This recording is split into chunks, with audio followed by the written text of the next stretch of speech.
আজকে আমাদের লাউ গাছের 7ম আর 8ম নাম্বার লাউ হারভেস্ট করব, যেখানে আছে আরো ওই যে ওইদিকে। এটা আর 2 দিন পরে তুলবো। তো এটা হচ্ছে থাই ভ্যারাইটির লাউ, খেতে ভালোই মজা। যে থাই ভ্যারাইটির জন্য যে মজা হবে না সেরকম না। তো আজকে এটা হারভেস্ট করব।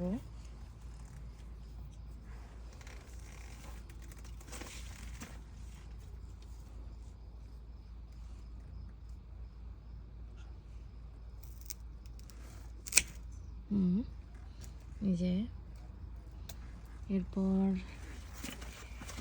এইটা করব।